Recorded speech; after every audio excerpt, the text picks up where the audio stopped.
Hello and welcome to Turkey Call, and it's muzzleloader season here at the NWTF.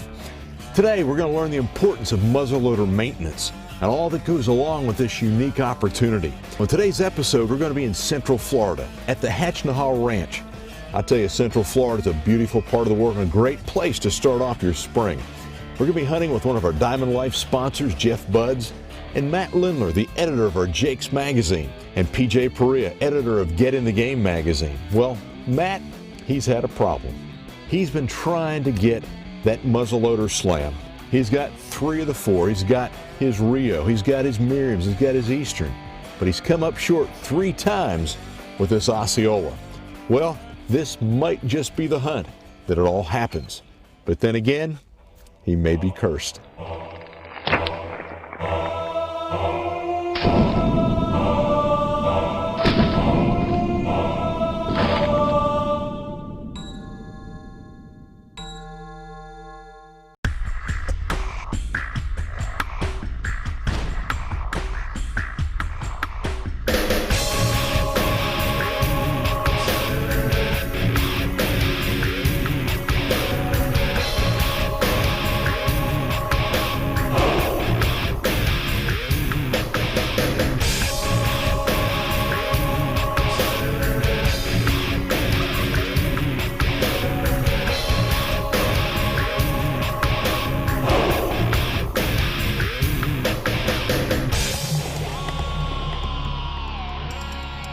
Call is brought to you by Browning. Hunter's Specialties. Mossy Oak. Loophole. Thanks to our associate sponsors. This was the first day. We grabbed a couple of Chevys. We headed down to Florida. We left Edgefield, South Carolina pretty early. We knew from the weather forecast that we were going to be hitting a little bit of rain. I don't know how much rain we're going to run into, but once we made it down there, it was just pouring rain. We're going to be hunting at Jeff Buds' ranch. It's a Hatch-Nahal ranch. Matt Lindler came down and hunted with PJ a year and a half ago and said that wanted to get a bird with a muzzleloader, so I offered him a hunt. This is my 3rd muzzleloading trip to Florida. I've yet to get my muzzleloading grand slam, and the Osceola is the only thing that's holding me up. The night we got there, we pulled right into Hatch-Nahal Ranch in the middle of a rainstorm and planned our hunt for the morning. The next morning we got up, it was drizzling a little bit, it wasn't too bad. We headed out to an oak hammock where Jeff had seen birds roosted before, and we're going to try to intercept them on their way to a pasture that they feed in regularly in the morning, and a good place for them to warm up. Once the birds got off to roost, they did eventually end up where we expected them to, but we weren't in the right position to get on them. So they ended up basically working their way around us instead of right through us, which is what we had hoped for. Well, we set up once, had a couple of hens come through, but nothing close. Tried different spots. I want an air conditioner. Purchase the back. We need to get an air conditioner for the bad boy. Brian and Marc had been filming basically for a week straight, 24/7, right up until the day we left for Florida. So I think the boys needed a little bit of alone time, so we decided to split them up and give them some time away from each other.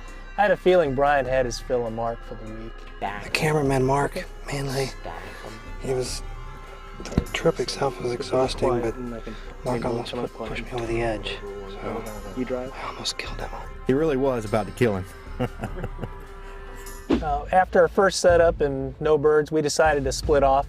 Me, Matt, and Marc decided to take the bad boy buggy to take a look at one end of the property, and Jeff and Brian decided to take the other take their truck and drive around and see where they could find some birds on the other end of the property.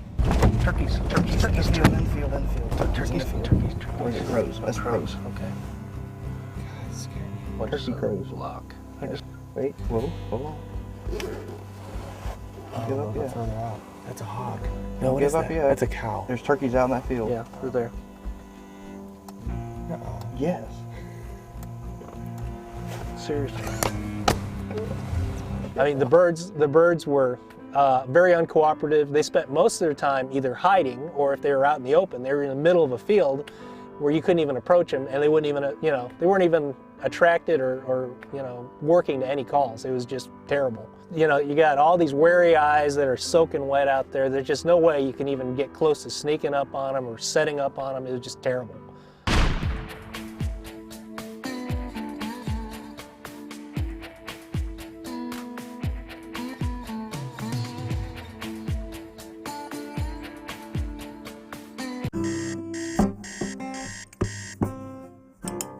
Working at Mossy Oak is a lot like any other business. A lot of early mornings, a lot of late nights, and it seems like we're always on call. It's just that some of those calls sound a lot more natural than others. Mossy Oak, it's not a passion, it's an obsession. The deer's #1 sense that keeps them alive is sense of smell. And Hunter Specialties' new Scent Away Advanced Formula passes the test. We filmed at least 200 deer in a 3-day span. We had at least 75 deer come in downwind of us. Downwind, eye level, up close and personal. When you can hide a cameraman and you and have mature deer come in downwind and you harvest them with a bow, you're doing something. Hunter Specialties' new Scent Away Advanced Formula, tested against the best nose in the business. Only one 3.5-inch semi-auto has speed loading, sending the first shell thumbed into the magazine directly to the chamber. It was the world's first gas-operated 3.5-inch semi-auto, and still the world's simplest. It's offered in full coverage camouflage and topped off with a high-vis sight. It's from Browning. It's the gold 3.5-inch. It's the shotgun you're hunting for.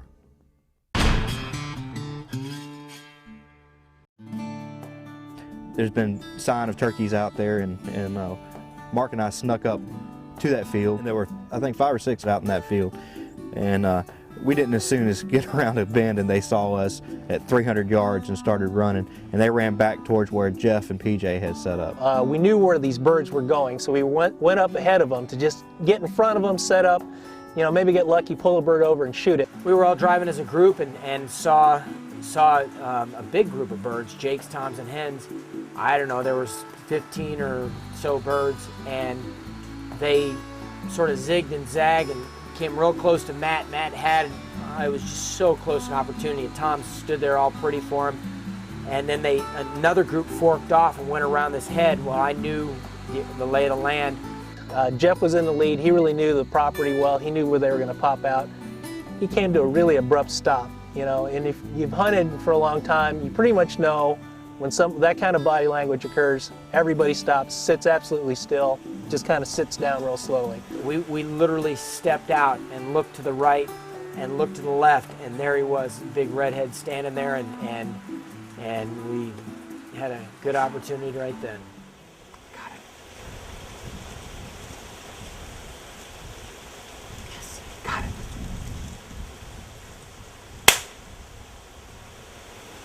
Picked up his muzzleloader, took a shot, but it misfired.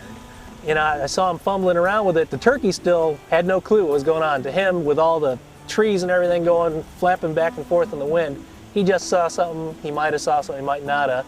So I took a chance. I had my night muzzleloader, my TK, with me. Keep this thing in pristine condition. I had it ready to shoot, and I knew if I could get it to him, he could kill that bird.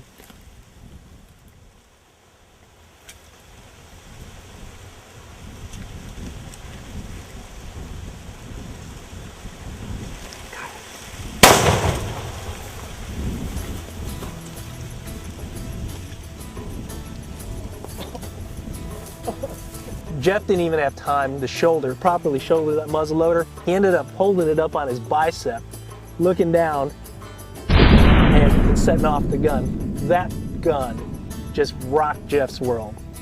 It just about knocked him over on his butt. But that turkey just got splattered. He was dead as soon as that gun went off. Oh my gosh! That was a spare gun, huh? That was a spare gun.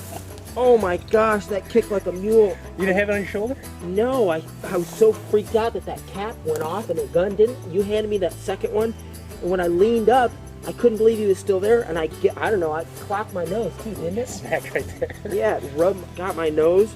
I had it right on my bicep. Oh my gosh. You got to get that gun properly shouldered so you can get as much of your mass behind it, because shotgun's got quite a bit of pop. Matt's gonna be mad. I told him the birds went right. Nobody was listening. Yep, that was perfect. I mean, popping out, and without all that wind, there's no way we'd have ever gotten that done. And that cap going off, I mean, a lot of guys don't hunt when the weather gets bad, wind or rain or all that stuff. Well, you can't keep me out of the woods. Jeff got his bird. Everybody's happy. Things are right in the world. Everybody's mood is much better. Now it's time to get Matt's bird and my bird.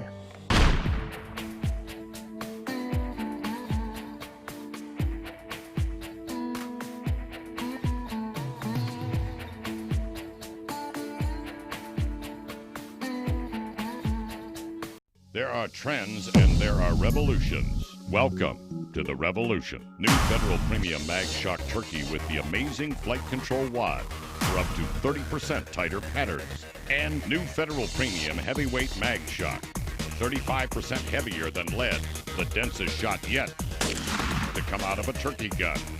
Federal Premium Mag Shock Heavyweight Turkey and Federal Premium Mag Shock Lead with the flight control wad. Welcome to the revolution. Hi, I'm Jim Zumbo. The Game Mirror works for me. Hi, I'm Bob Walker, president and founder of Walker's Gaming. Walker's Power Muffs work for me. Game Mirror works for me. Whether it be the Game Mirror or the Power Muffs, Walker's Ranger Power Muffs work for me. For hearing enhancement and protection, Walker's Power Muff Camo Quads work for me. Let Walker's Game Mirror work for you. Hi, I'm Rob Keck, and I'm here to tell you about our unique new conservation partnership with Leupold, creating exciting new optics products just for us turkey hunters. There are new NWTF shotgun scopes, 3 models of NWTF binoculars, and the RX2 digital laser rangefinder that gives you true ballistic range. These are more than just great optics. Each sale benefits the NWTF, so get yours today, only from Leupold, official optics of the NWTF.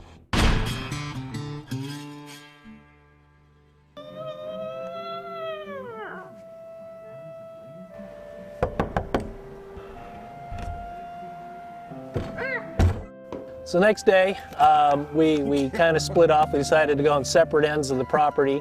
Me, Mark, and one of Matt's friends, we were going to go on the other end of the property, scout, look for some birds, and maybe shoot a hog if we see it. So we kind of agreed to separate and see what we could find. And the birds were at that point were just completely unpredictable. You know, Jeff really had his game plan that day for me, and we set up on a field, and it was just full of turkeys. We started calling, and they started coming.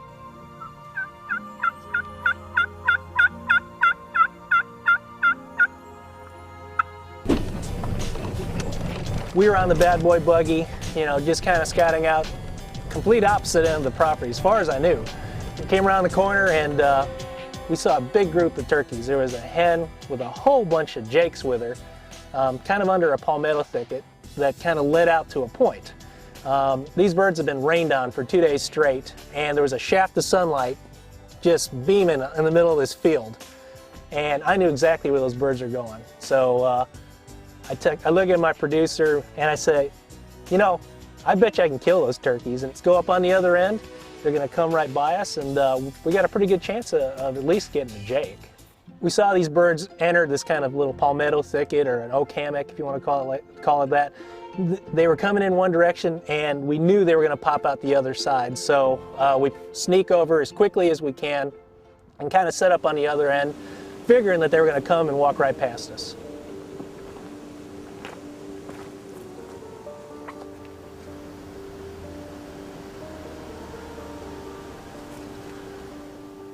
Let's go over there. I think they're going to come right in front of us. Mark and I were sneaking into the oak hammock, and we wanted to set up just ahead of these birds, you know, get out and set up the camera, have the birds walk past us, call to them, or if I had to, just bring them a little bit closer and shoot them. Of course, things never work out that way. As soon as we got into the hammock, I kind of look off to my right, and we're busted. The hen's standing right there. She's got her head up, She's putting a little bit. She sees us. She's got all, 7 or 8 of her jakes behind her, and she's going to march away. And I decided to try kind of a little bit of a desperation move. I kikied to her.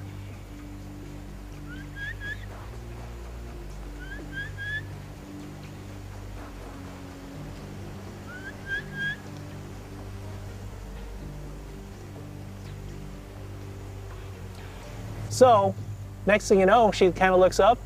She thinks one of her offspring, one of her jakes had gotten on the other side of us. So she's starting to work their way through the cover, and Marc said that we needed to reposition. So we waited up until most of the birds are behind a bush, and we basically stood up really quickly, turned the camera, and sat back down. Strangely enough, this didn't spook her at all. As soon as we repositioned, 2 jakes pop out, literally, just to our right, perfectly in the opening that we were looking at. I looked at the cameraman, I say, "You got him?" He said, "Yeah." I wasn't even going to give him a chance. I just picked the one out and laid him out. So the birds are coming towards us, right? And all of a sudden, we hear this boom. We must have got a little bit turned around on the property when we were driving around. Instead of being on the other side of the property, we were basically set up right next to where Matt and them had set up on another set of birds, and I kind of screwed up his hunt. He keeps taking all of my birds. After getting my bird, I don't know what Matt's problem is. I mean, I have no problems getting birds. I go down there and I smack a bird every time I go down to Florida. I think he should be happy for me. I got my bird. Yeah, I was nice enough to call in his first Osceola for him, and this is what he does to him.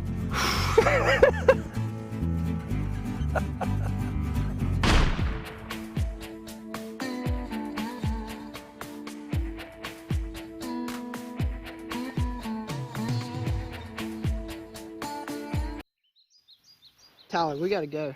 Johnny, he's just right there. Tyler, we gotta go now. Johnny.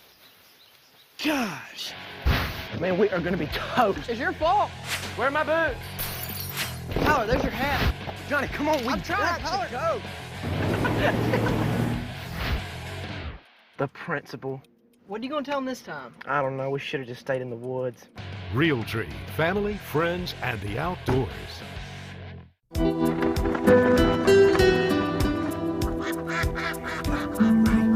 Take him.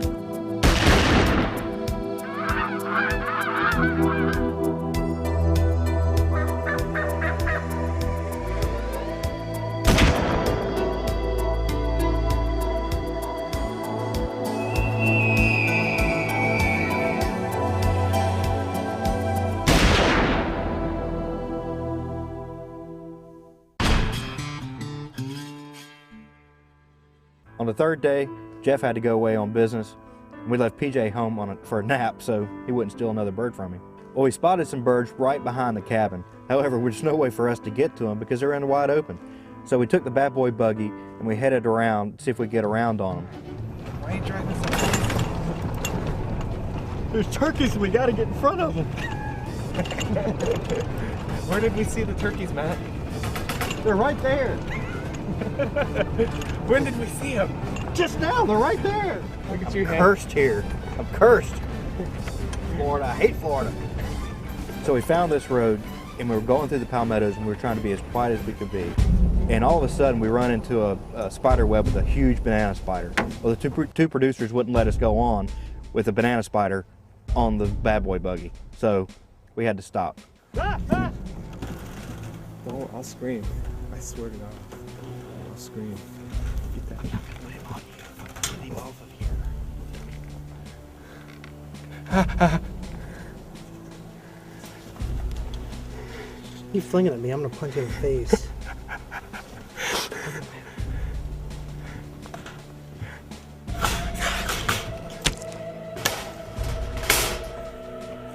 They're definitely afraid of spiders. This is our last night. Last chance. And then we come upon a bunch of dried, dead palm fronds right in the middle of the road. And they were gonna make a lot of noise. So I sent Marc out to clean them up. Little did he know there was a snake right on top of one of the palm fronds. I tried to warn him. He didn't listen. He snakes. Oh my God, I've never seen anybody run away like a little girl like that before. There it is, there it is.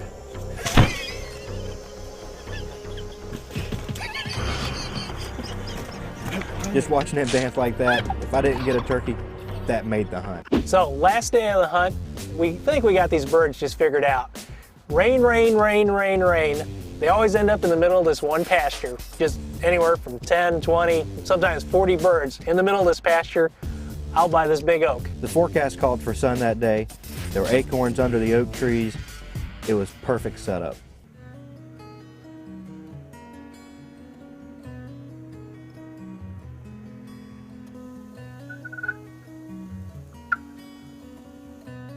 So, sun's getting up, field's starting to warm up. We can hear turkey starting to rustle around. Bird shows up, big gobbler shows up at the end of the field, and we're like, here we go. So all of a sudden, what do we hear? We hear cows coming in from every direction.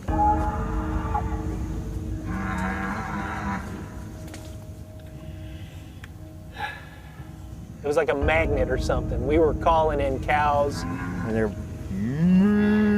they're coming closer, and they're coming closer, and they're coming closer. And all of a sudden, they're right on top of us. And Henrietta, she was surrounded. They were trampling these decoys, they were licking them, they were nuzzling them with their heads. I mean, they were doing, these decoys were just pretty much toast after they were done with them. Cameraman Mark and I were just in there laughing, and we look across, and there's this huge bull that comes right out of nowhere, sticks his head right into their blind. We're about 20 yards apart. We can see everything happening. This big bull, he's not happy. He's really upset. He doesn't know what's going on. He wants to know why all this junk is out there. He sticks his head right into their blind, and it looks like he was about ready to trample him. So the only thing between us and that 2,000-pound bull is blind material. And I look over at the videographer, and I thought he might have peed himself. He was scratching the ground, grunting, you know. It looked like he was about to charge and knock that blind into oblivion. We decided to split up. PJ dropped Mark and I off on this road that we were going to walk. We knew if we dropped them off along this road, this wad of turkeys, there's probably close to 60 or 70 turkeys in this bunch, would eventually work their way past them. The road was a small loop, but it had promising activity on there earlier, so we had a good chance of seeing a bird. We had a huge flock, or about 3 flocks kind of get together, and they came out of the south end of this pasture we were just on. So we're almost at the end of this loop. We're almost ready to meet up with PJ, actually. And we come around this bend, and there I see a turkey head right in the middle of the road. After we saw that bird, we had to rack really fast, so we slowly hunkered down and moved up against a tree to get ready. Well, we think they knew we were there because they skirted around us, but I had my muzzle loader and it was ready to go. At least I thought.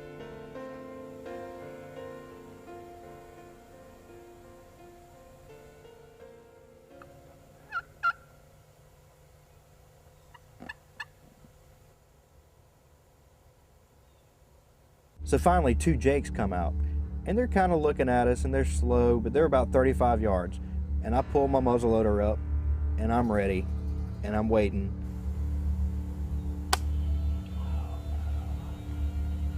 Click. Ugh. I forgot to put a cap on, of all things. But lucky for me, the turkey was dumb and allowed me to fumble around in my pocket to get a cap on.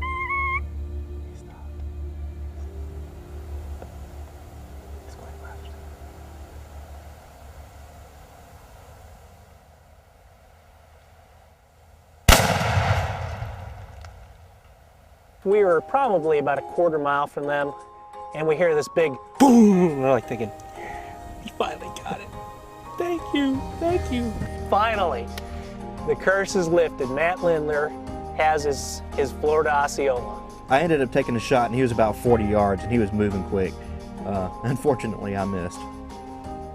That's my curse. I kind of felt bad for Matt for about a second, then I just figured he is cursed. Part of being a good sportsman is handling situations like this with a smile. And I think I did just that. I had an incredible time. I mean, Jeff is an incredible land manager. He takes great care of these birds. I mean, we had more than enough opportunities to take a bird, you know, unless you're Matt. You know, it doesn't matter if it rains or if it shines, if you have a kill, if you don't have a kill. It's all about the hunt. It's about the camaraderie, about having a good time with our friends. And it was definitely a memorable hunt, something I'll never forget. Congratulations to Jeff and PJ on their Osceola gobblers. Now, Matt, I think you may have a curse. And y'all remember, when you use black powder, make sure that your gun, you clean it overnight before each hunt. And you too will be successful.